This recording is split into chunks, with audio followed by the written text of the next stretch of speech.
Imagine a lemonade stand. It's on your street. It looks boring, but the kid running it tells everyone it's actually a tech company. Not because of lemonade, but because of future beverage innovation. People laugh. Then people listen. Then people invest. That, in spirit, is how Enron began, and how it became one of the biggest scams in modern history. This matters right now because Enron didn't fail because of one bad decision. It failed because smart people stopped asking simple questions, and because a system rewarded stories more than truth.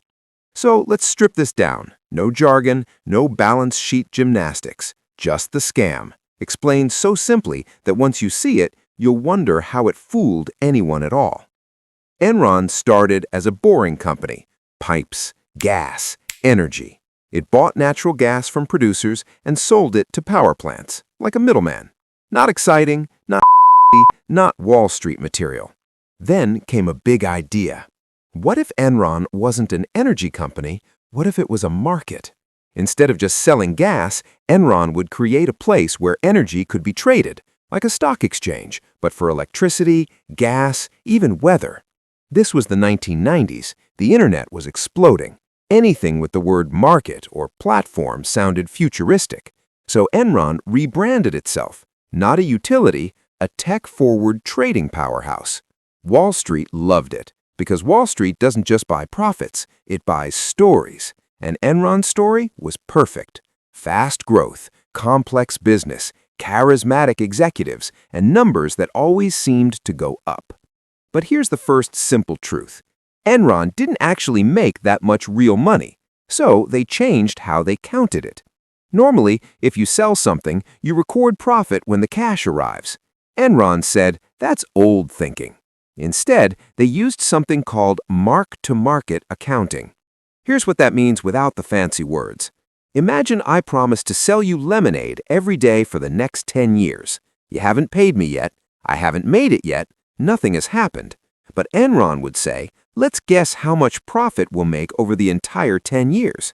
Then they'd write all of that profit on today's books, even though the future hadn't happened, even though reality could change, even though the deal could fail. They booked hopes as cash, dreams as earnings, predictions as facts. So one deal could make them look profitable instantly, even if it never worked. And Wall Street clapped because the numbers looked amazing. But there was a problem. What happens when a deal stops making money later? You'd have to admit you were wrong. And Enron never wanted to do that. So instead of showing losses, they hid them. This is where the scam turns from clever to dangerous. Enron created hundreds of fake side companies. They had names, they had paperwork, they looked real, but they were controlled by Enron itself. Think of it like this. If you lose money gambling, you tell your parents, no worries, my imaginary friend paid for it.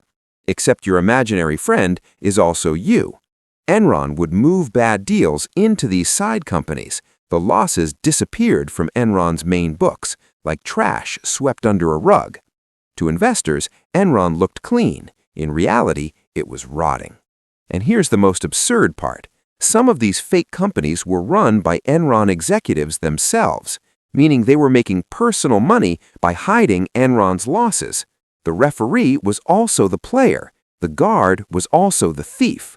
But the story was still holding because Enron's stock kept rising, and rising stocks silence doubt. When a company's price goes up, people assume someone smarter has checked the math. No one wants to be the idiot who asks, wait, how do they actually make money? Analysts who questioned Enron were mocked. Employees were told the stock would make them rich. Retirement funds were loaded with Enron shares. Inside the company, workers were warned not to sell. Outside, executives sold millions. That's another simple rule. When insiders are selling and telling you to buy, pay attention. Then reality knocked. Some deals failed, markets shifted, energy prices dropped. The future profits Enron had already booked never arrived. Suddenly, the fake side companies needed real money to survive. And Enron had to admit the truth or double down. They doubled down. More complexity, more accounting tricks, more confidence, until one question cracked everything. How exactly do these side companies work? No one could answer it clearly, because clarity was never the goal. Confusion was. Once investors started pulling at the thread, the sweater unraveled fast. Losses appeared, trust vanished, credit dried up. Enron collapsed almost overnight, from America's most innovative company to bankruptcy. Employees lost jobs, retirements vanished, executives walked away wealthy. And here's the part that should bother you. Nothing Enron did required fake products, no counterfeit goods, no secret warehouses, just accounting choices, complex language, and a belief that if something sounds smart, it must be safe. Enron didn't collapse because people were stupid. It collapsed because the system rewarded complexity over honesty, because Wall Street loves numbers it doesn't have to understand, because regulators assumed someone else was checking, because humans trust confidence more than clarity, and because growth stories are addictive. Today, Enron is taught as history, but the behavior never disappeared. Companies still rebrand boring businesses as revolutionary platforms. Profits are still shifted into the future. Losses are still hidden in places most people don't look. And investors still believe what they want to believe when prices go up. So here's the uncomfortable question. If Enron happened again today, with new words, new tech, new hype, would we recognize it? Or would we clap until the lights go out?